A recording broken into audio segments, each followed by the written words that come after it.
Hey, I'm Alex Radical from Board Game Co. And I'm Professor Meg. And today we're doing a conversational video that might come across a bit aggressive. I apologize in advance. This is her idea. Genuinely, this is her idea. That's not my idea. No.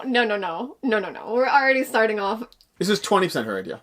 This is 20% her idea. I had an idea and Alex ran in a different direction with it. No. I took the same direction. I just kept running. I kept running. Yeah. This is a conversation around why we keep certain types of things. And by we, I currently mean she, because I don't keep... board game players. We as board game players. Why? And actually, that is the goal. The goal of this is why we keep certain things. Why are there games that you hold on to in different categories? Mm-hmm. This is where Meg was like, let's have a conversation about why I keep X. And I was like, what about A, B, C, D, E, F, G, A? And keep going. I just kept going. So, to that end, this is a conversation about why we keep certain things, why board game players have that affinity, and you may fall into one of any of these categories. In fact, let me know down below. We're going to be talking about 5 different categories of things that people hold on to that I personally don't, and I'm curious why you do. And so, because you're not here, I'm going to be talking to her about why she does instead. Yes. It might come across as a bit interrogative. It's not. It's a conversation. Everything's fine. Don't worry. I can take it. There's no one off camera in any way trying to threaten us to make sure this happens. But yeah, blink twice if you're in danger. Yeah. In any case, let me know in the comments down below which of these 5 categories you fit into, because we're going to have a conversation around 5 different things that we hold on to. The one we're not going to talk about, you were going to say something? Yeah, I just want to say, do you want to say what we're not going to talk about? The one we're not going to talk about is games that you like, plain and simple. If you like a game and you enjoy the game and you play the game, conversation over, I understand why you keep it. I don't need to have that conversation. I understand. I keep those too. The 5 categories of things that I do want to talk about, because I don't understand why some people keep them, and you may find yourself falling into one of these, 4 of these, none of these, I don't know. Let me know in the comments down below, are keeping expansion boxes that you do not keep the expansion content in them anymore. You just have the expansion box. You already consolidated. It's already in the base game. That was idea number 1. That was Meg's idea. Then from there, I added 4 more things. I added keeping prototypes. This is a problem that many of you will not have, but if you're a content creator, you may keep prototypes, you may have those, or even, and honestly, some of you, even if you're not a content creator, might have this, because I've seen people buy and sell prototypes, which I always find is fascinating. It's definitely the exception, but I've seen people who try to hunt down or track or win in a raffle in some way, shape, or form, they get their hands on a prototype. And we'll get into when we get up to that section, but for me, I don't understand the appeal of a prototype at all. We'll get into that later. Conversation number 3 is going to be games that you no longer play anymore. They're not relevant. You finished it. You're done with Roleplay Adventures. You finished Gloomhaven. You tore up and destroyed that exit game. Why is it still here? Number 4 is going to be games you just don't like. You don't like the game. You didn't enjoy it. Why is it still here? Why is it still present? And then number 5 is going to be, and this is the one that I think I have the most personal understanding of, but still I'm curious on, is games that you realistically understand and know that you're never going to play. Meaning, these are games you haven't played. They're sitting there, they're waiting. Feudum is not in any way here for a reason. Neither is Core Quest. These aren't in any way here for any reason whatsoever. This is holding something. Yeah, that's there. But either way, these are games that, for some reason or another, you hold on to that, and you think to yourself, maybe one day I'll get it played. But in practice, if you're being honest with yourself, you know that it's never hitting the table, and yet it's still on your shelf. Those are the 5 categories we're going to go into, and now you want to say something? Yeah, so I did want to say, some of you may or may not know, we've been kind of doing a little bit of a cull series through the channel. So if you also want to see the games I've gotten rid of and my beginning of culling, before Alex and I met, I had never culled a game, and he really talked me into it. So you can check those out. I will leave it up to Alex. Me and the 2 years of continuous boxes that were arriving talked you into it. Yeah. So, but also me. If you guys enjoy this, it's kind of something that we're continuously working through. It's okay, we're getting rid of them anyway. Why do you hold on to damaged boxes? We'll talk about it later. What do you mean? No. Anyway, there's actually another category that's right there that we should grab. What's the category? Both of those boxes right there. Which ones? Founders and Terraforming Mars. Interesting. We can go into that. So yeah, just if you guys want to see more culling stuff, even future ideas, if you have stuff that you'd like to see, this is going to be an ongoing thing, I assume, until I figure out how I want to curate my collection and what I want to do with different things. So yeah, I just wanted to say that there is previous cull stuff, and there may be more in the future. Now, as usual, I will say, I never expect anyone to get rid of games. I choose to get rid of my games to an unhealthy level. I constantly look at and seek and try and figure out the games I really, really want to hold on to, and everything else I actively try to get rid of, to the point that sometimes I get things back that I got rid of because I'm like, you know what? I was a little too aggressive in that cull. In any and all ways, do what you want, do what makes you happy, as long as you're ideally being healthy to yourself, to those around you. This is never meant to incentivize you to do something you don't want. I'm just interested. I'm interested in the conversation. And Meg had the idea, so I took it and really, really ran with it. But with that, let's go ahead and start off with the first category, the one that you started off with. Yeah. Which is empty expansion boxes. Empty boxes. Why do you keep them? So, truth be told, this all started because, and this one's old, so I used to use empty expansion boxes for different things, and when I use them for things, I do think that they have a very good use. So, for example, I used to playtest for Fantasy Flight, and when I would playtest for them, all of the beta, I played Arkham Horror 3rd Edition, and you print everything out. Once I had everything, I put it in a box and, like, taped what it was, that way I could keep playing it, like, through the course of testing. So that's been really helpful. And then Alex saw up in my attic, I also have ones that have crafts and stuff like that in it. So this one was one that I was cleaning out some of my craft stuff, and I used to have a bunch of embroidery thread in here for no reason. So I was using this for something, that it at least made me happy that the boxes were around. But I found if I don't label it and if I don't change what the box is, then I kind of forget what's inside of it. And to that point, then I'm covering what the box is. So all of these, this one and my Endless Winter ones were actually upstairs in my attic. I'm cleaning it out right now. And I've had these up in my attic. And I was like, I should probably just put these in recycling. Like, what am I holding on to them for and why? Yeah. Yeah, so for me, I'll say that there's a few reasons why I understand why someone would hold on to an expansion box. And there's a reason that why I will often hold on to all expansion boxes until I've played the game for this reason, but it can extend past that.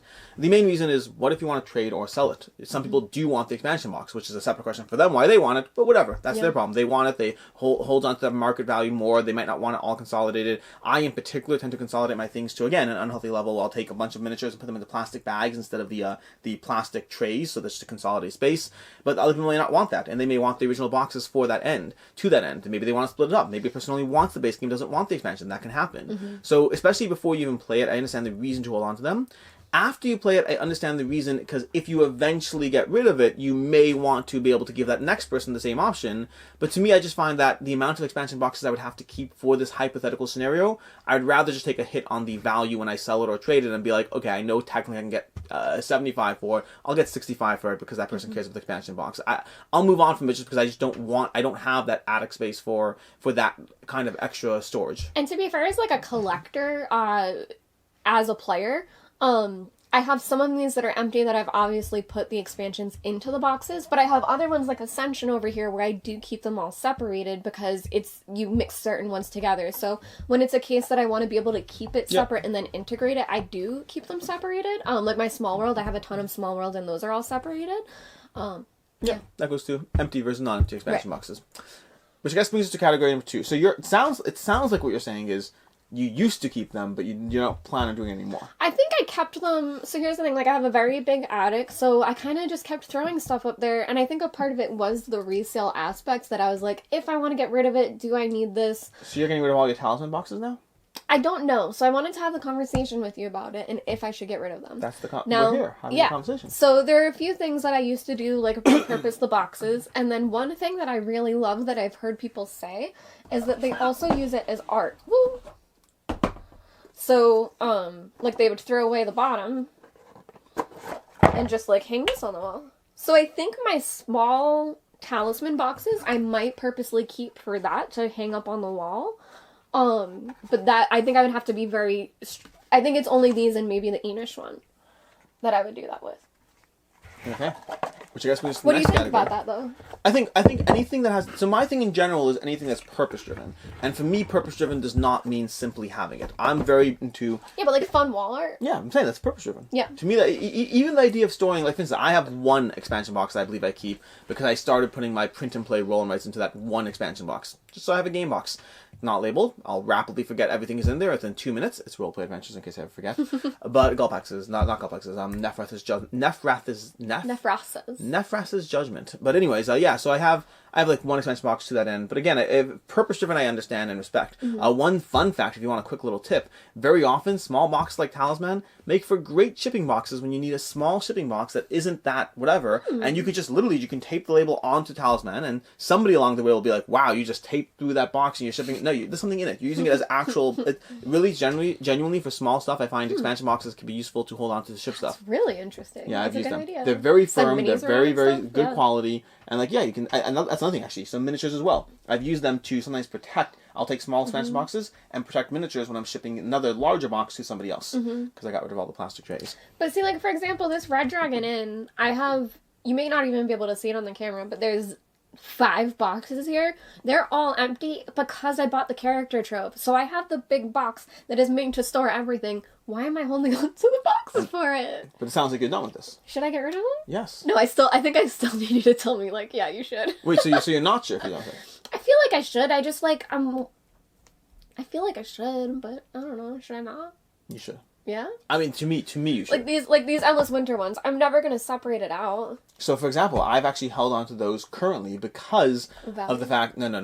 Because I have not yet done a full expansion review for them. I've reviewed Endless Winter. I haven't reviewed the expansions. I've been saving it for a Play This Not That of Endless Winter versus Dune Imperium versus Lost Winds of Arnak. And unfortunately, I have not been able to do that because we have not gotten around to it. But Endless Winter, in any case, I have the expansion boxes. If you wait long enough, you can incorporate the Lost Ruins of Arnak cooperative expansion. I definitely can. Yeah, that's why you haven't done it. Yes, that's exactly. Why, that's obviously. the reason. Yeah. Totally. But So you think I should? 100% you should. To me. Okay. Not saying you should do it. You should do whatever you want. You should do what makes you happy. I think I want to. So I think I need the And push to that of, end, like, it's okay. To that end, yes, it's okay. Yeah. Toss them. Get rid of them. Okay. They're gone. I like the idea of shipping things in them. I want to just send, like, random things to my family now in the boxes. They get it. That is the shipping box. Yeah, they get it with tape on it, and it's all done. It's all marked up. Category number 2. Category number 2, I think, is going to be the fastest one just because it's more content creator specific. But prototypes. Yeah. You keep prototypes. I keep prototypes. Why? Castles by the Sea. It's a prototype. Okay, so Castles by the Sea I enjoyed, which I know you recently played and didn't have the same feeling. So that is why I kept this one in particular. I tend to keep them if I enjoyed them. Now, something that I think is funny that I didn't even tell you is right here we have Overlord. I don't know if you recall, but the actual game is called Overboss. This is Overlord. I corrected you. And I was like, I didn't realize. I got this before they actually got into, like, issues with some other video game? Yeah, I don't even remember what now, but they weren't able to call Overlord. Maybe there's something called Overlord. So this is like a collected item. Yeah, and I'm like, this is just an empty box because I have this here to show you. This is the actual prototype. So this is still just a prototype. This is the actual prototype. This is just the box. Interesting. Yep. So you still have the prototype though?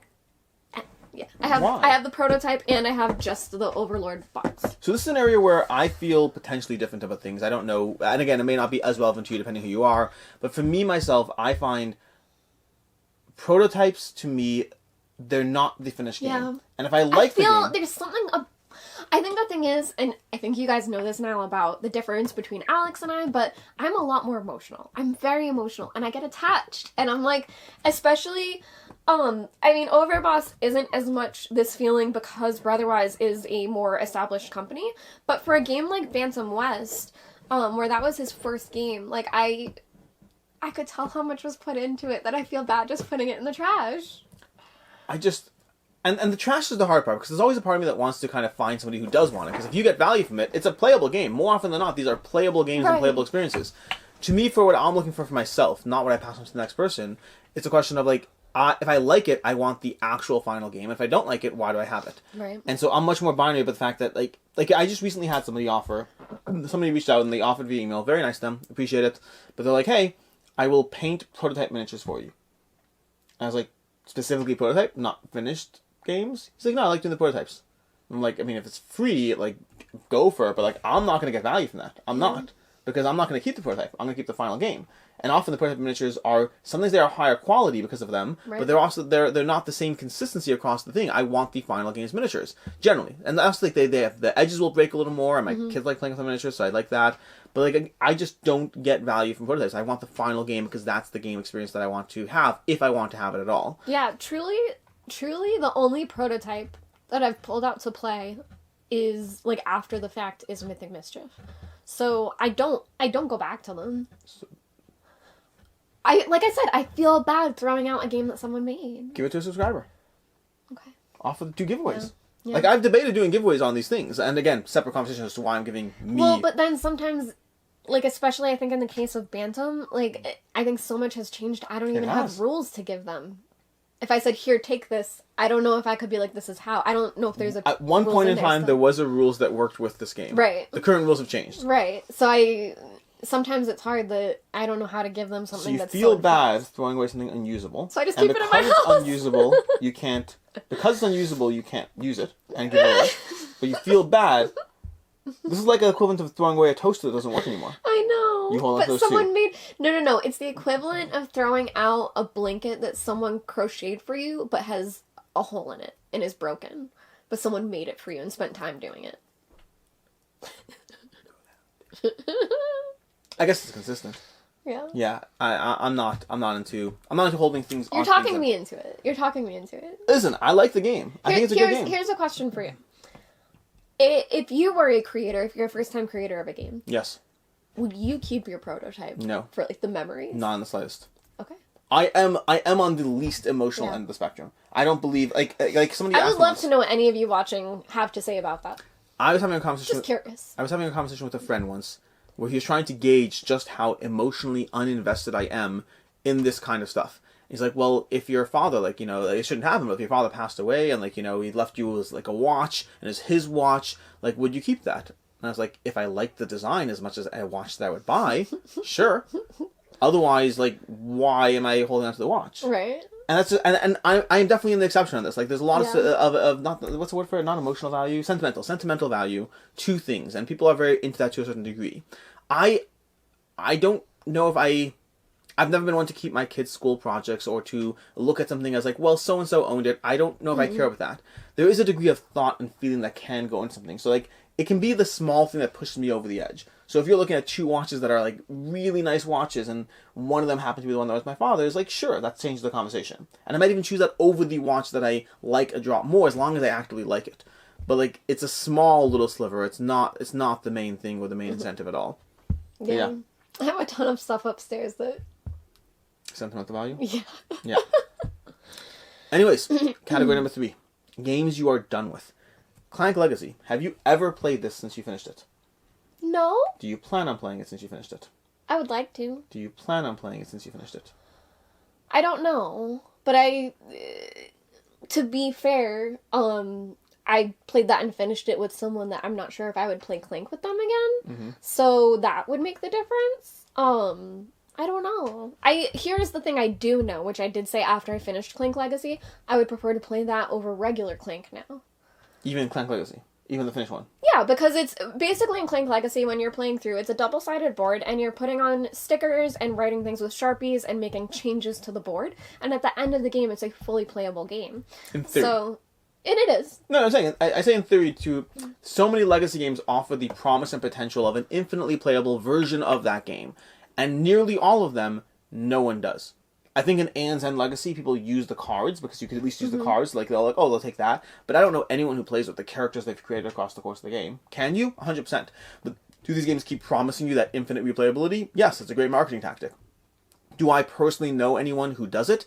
I don't. Now, I'm sure there are people who do. Those are the same people that drink orange juice with pulp. They exist out there. They're certainly there. I never meet them. When I meet, it's always like, no, of course not. Why would you keep playing them? Yeah. Not the lack of desire. The desire I feel like if I was hanging out with the group I played it with, a very high possibility I would play it again. And when I did finish it, I said I would play that over regular Clank. So... And what about exit games that you've burned through and done with? I've gotten rid of them. Oh, so we got rid of them. That's fair. So it's that one you're done with. That one you're done with. Yeah. So Clank Legacy sticking around. Yes. For now. I agree if I don't play Clank at all in the next year or so, maybe get rid of it, but I would get rid of regular Clank before I got rid of Clank Legacy. Go for it. I do think that one is fully playable, and I think, it is. and you did name Roleplay Adventures, I think I would get rid of that. That's one that I probably would get rid of, except there is the expansion coming, so I'll hold on to it. But once the expansion's done, I may get rid of that one, but this one specifically because of the replayability, like, you said maybe, and, like, to me, after experiencing the entire game and seeing what the final product is, I do think it's just a playable version of Clank. So it sounds like Clank... So this is shifted to a debate about Clank itself. Oh, we have a visitor. Hello, Adamai. Adamai, you guys. Hey, come on over here. Okay, we got a... Adamai. Hello, everyone. Buddy. We got... No, it's okay. I'm still visible here. Totally visible. Yep, no, this is all good. There's boxes, so he wants the I'm boxes. loving this. Adamai. You can do this at least in fast forward. No, this is great. I like this. This is a shift to the dynamic. Someone did say more cat content. I like them. It was Nuka in the other video. This is Adamai. Oh, that's good. There we go. We sit. Just watch your tail, because if you flick the mic, we're gonna get random swooshes. Oh, good job. So cute. Anyways, that's so fine. And then exit games that sound like you moved on from. You're ready to. Oh, you're taking a picture. Okay, we're taking picture time now too. Just hold up, everyone. Oh nope. Now we got. Son of a bitch! I made him get up. I'm sorry. That's your one swear word. Come here. All right. My big boy. Anyways, so category number 3 is games you won't play anymore, such as roleplay adventures, or such as Exit, or such as Clank, and those are different. Clank, your debate. Yep. Roleplay adventures, Exit, I did get rid expansion, of. and Exit you got rid of. And yeah, I'm trying to think. So you're not really prepared to fight that point anymore. Are there game experiences that you've played through and will likely not play through again that you're keeping? No. What about Gloomhaven? I'm at the point where I'm ready to get rid of those. What about Gloomhaven? Gloomhaven, I think I would keep. It's the second edition coming out. Gloomhaven, I think I would keep. And if you got the second edition, would you still hold on to original Gloomhaven? Because I love it. Well, especially until I play it, because okay, so this is a side tangent, you guys. Sorry, this is the longest video ever. But Gloomhaven 2.0 I am excited for, and I have very high expectations for. I have much higher expectations than what I'm about to say. Arkham Horror 2nd edition to 3rd edition, I prefer 2nd edition. And if I had gotten rid of it when I got 3rd edition, I would have been very upset with myself. Sure. I'm waiting. That's what I'm saying. Waiting till the final one comes. Yeah. 100%. Yeah. So I would want to play enough of the new Gloomhaven, which takes a bit of time to see, like, retirement and things like that. I would want to play enough to be sure. But even that being said, I think that Gloomhaven is one I'll hold on to for, like, the nostalgia. I mean, if you really want to be semantic, you should have to wait till you try all the classes, because like, they supposedly made large changes to the Nightcrawler by actually nerfing him to a degree. So that could be less fun there. Old school Nightcrawler is the way to go. That's the fun one. Anyways, that is games you have not played. Games you will not play again. Right. And I do agree. Like, I did get rid of my Exit ones. And like you were saying, ones that I will be ready to get rid of. I'm playing through the Chronicles of Crime, and as soon as I finish those, I'll get rid of them. Okay. So I am at that point where you've sold me on that. The campaign ones are a little bit different, but games that I can just play through and be done with. Campaigns are always tricky. My personal line with campaigns is, if I think there's a reasonable chance I'll play that campaign again, I'll keep it. Mm-hmm. If I think there's a reasonable chance I won't, then I won't. Yeah. And that is game to game. Roleplay adventures, I'm done with. I moved on from it. I liked it, had a lot of fun with it. I'm done with it. I'll move on. What's it called? Versus, let's say, I can't even think. Gloomhaven, I already moved on because I played digitally. What other campaign? Wild Ascent, Primal. Yeah. Those are campaigns I'll play again, and I have no problem with that. So those I'm totally all in for. So I think it is situational and game by game in terms of what the experience gives me. This is still just Gloomhaven tangenting, but even Jaws of the Lion I kept, and it was extremely useful for someone who plays so much of those games and loves them so much. Your modifier cards. Yeah. Ours were getting so gross that I pulled new ones from Jaws of the Lion. So things like that, like I was pulling components from there because like mine were getting yucky. So even things like that. Cool. Like the base Gloomhaven has the wooden elements. I like that a lot better. And Jaws of the Lion didn't have that, so then I used them in Jaws of the Lion. I love those games too much. Category number 4. Games you actively don't like. Yeah. We've been working on it, though. We have been working on it. That I got rid of Quacks. And there was something else that I didn't like that I got rid of.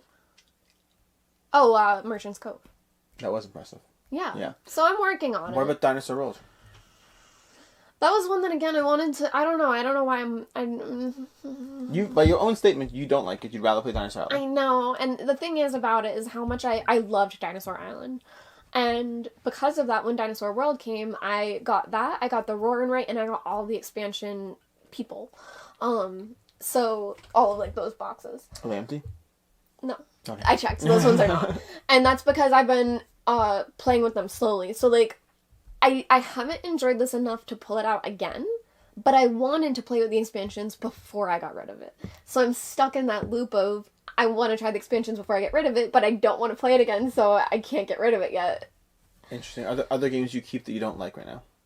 Because I acknowledge you've gotten better. Yeah, we talked about it. I don't think many. I do still have Catan. We talked about possibly doing the video where I get rid of ones that are staples that I don't love. And the examples would be like Catan and Scythe. So there are those. Well, for me, the category, like, that's interesting, because, like, there are games I keep that, I wouldn't say there are games I keep that, there are some games I keep that I don't like. Usually those are kids' games. When my kids like them, they enjoy them, and I am reluctantly willing to play them. But I'll say past that, if you move a level past that, then there's a million games I keep, not a million, like 20, 30 games I keep, that are games that I don't love, but I enjoy, and I keep them for others. Katana games like Katana, games that fall into that category, where there's a degree of someone else is likely to play it. It's a good game to introduce people to. I know people in my family or game group or whatnot that actively want to play it, and to that end, it's worth holding on to this game because it makes it more likely they will get tabled with somebody else, and they'll give somebody else joy, and I'm okay with them. They might not be my first pick, but they're okay. Well, and so that's a category I'll keep. And I like the idea of my house being kind of a library for board games that, so, like, this is, again, like, just a little bit backstory, but I had a friend that got me into board gaming, and they had a great collection, and I would be able to go over and play whatever I wanted. And then pre-pandemic, I used to have nights here where I would have 2 groups going that I wouldn't be in all of the games. So for me to keep games that I knew people would enjoy that were more staples, I wasn't even having to play those games because I have 2 game tables and I would have that many people over. That hasn't happened since the pandemic. Yeah, pre-pandemic, I used to have game nights that we frequently had 2 tables right. set. Post-pandemic, not once. For me to have something like Scythe, when a lot of people do enjoy it, why not? Because people come here. And honestly, if I can tempt people to come to my house, be like, I have more games come to my house so I don't have to leave the house, that's better for me. I don't like going out. Yeah.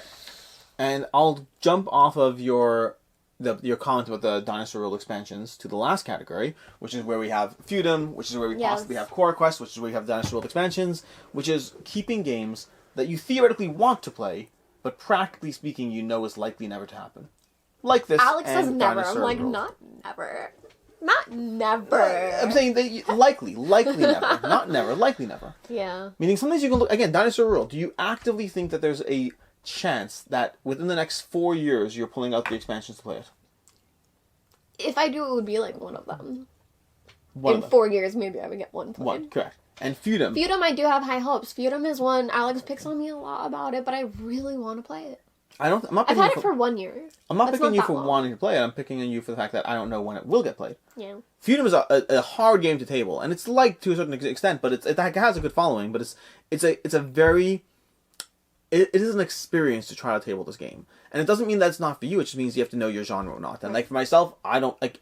If I play this, it'll be at a convention, and that's fine. And if I need to pick it up because of that, I'll do that. But like I'll just bring it to Level Up then. Bring it to Level Up. Put out if you're coming to Level Up Retreat, Retreat, and you know how to play Feudum. July 14th through 16th. Someone put a comment in this video that you are coming to the retreat and you're willing to teach Meg Feudum. Yep. I will not be there. I'll be at the retreat, not learning Feudum. Yeah. Actually, I literally just said I would learn at a retreat. Maybe I'll play it. I'm reluctantly... You would be so jealous if it was me and like a bunch of other people playing Feudum. It's rated decently well. I think it's like a 7.7 or something like that. It is decently well rated. It's one of those games I've heard so much about how hard it is to table. Higher than that. Interesting. Could be. I don't know. But so what's your... And Core Quest, you ever playing that one? I want to. Okay. And the expansions for Dinosaur World? 1 in 4 years? Okay. I guess I would rather get rid of Dinosaur World than the other two. Are we gonna start... What is that? Pub Meeple? Pub Meeple, ranking engine. We should start doing that for what I would... Plug your entire collection into it. And just start being like, okay, great, the bottom 15 of these I have to get rid of. Yeah. Whatever they are. Yeah. That could be fun. That could be a video in its own right. Just putting your entire collection into a list. Yeah, that kind of makes... Yeah, maybe... At the end of the year, when you, Devin, and I all do our top 100, you should do the bottom 15 are gone. We'll see. Kind of depends on what it is. Yeah. That's a video that might start off with like, we'll film it, but depending on what the 15 are, this video never goes live. Yeah. Alright, so that's, I guess, it kind of sounds like you're a little bit, it really does sound like you're on a journey here. Like, it really does sound like a lot of these you've kind of moved over to the dark side and are more in the camp of willing to cull with a degree of holding on to things from attachment status perspective, which I get. I mean, culling is a journey, and there are games in my collection that I look at and actively try to think through whether I want to cull them or not. And there's a degree of love, there's a degree of something behind it of why I don't want to. But for me, it's almost always that I love the game, but I don't think... The last category is the hardest one for me. The one where I'm like, I don't know when I'm tabling this. I don't know if it's ever going to happen. Like, do I want to? Yes. Will I ever table it? No idea.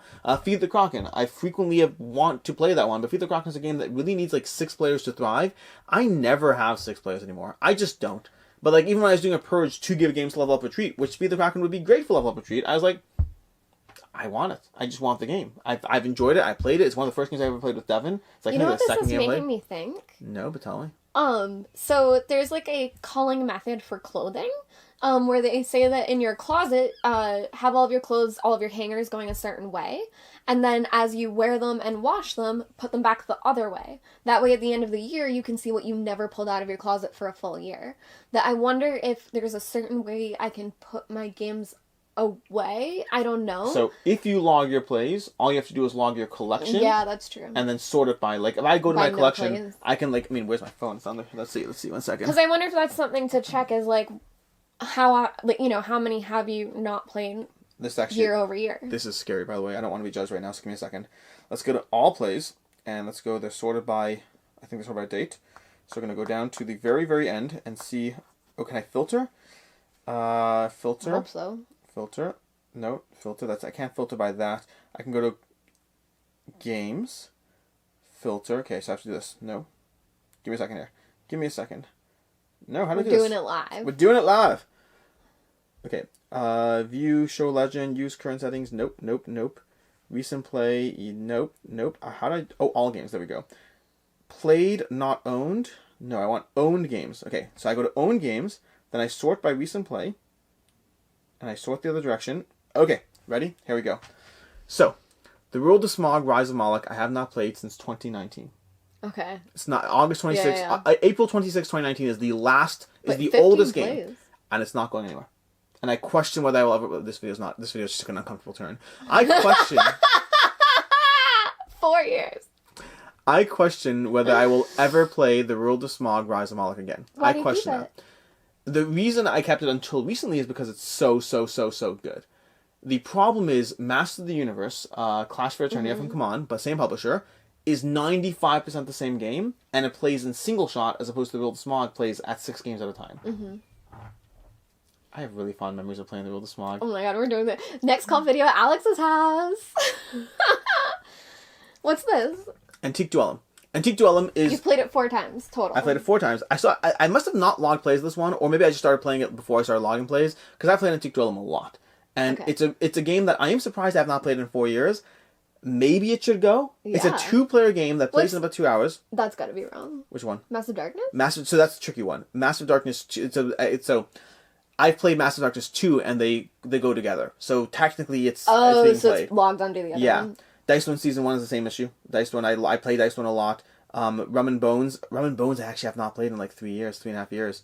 Gentis I have not played in 3.5 years. Chinatown I got rid of. So some of these won't be updated in my collection. Chinatown's gone. Endeavor Age of Sail is waiting for Endeavor Mage Deep Sea. Knight? Mage Knight. Mage Knight I've played. I've played since then. I played 1 play. You're not logging your plays, my guy. So in general, I always say 90% of my plays I log. Roughly 90%. Mage Knight I've played, I believe, 1 time since then. That's February 29th, 2020 is the last time. Trois, I need to play that on Board Game Arena. I told you that last time. Dead Man's Draw, Navigator. Navigator I just put into a video of 10 games I don't know what I'm playing, but I still keep. Interesting. Monumental as well. Concordia is embarrassing at June 19th, 2020. It's been like 3 years since I played Concordia. The Crew is being logged into the other one. For Sale, I know I'm not playing. Terra Mystica is already gone. Twice as Clever is gone. Project Elite, I am actually happy. You just played this and really enjoyed this. I did really enjoy Project Elite. So, looking through these, a bunch of these are actually already gone. Looking through these, there are like 5 or 6 that I probably should be getting rid of. And for each one, I could... Like, Indigo is the kids play it, not me. Sylveon, I play a lot in that set. There's a set of like 5 solo games, and I cycle through them. So it happens to be I haven't played Sylveon in 4 years, but the set I do play, and I do enjoy Sylveon.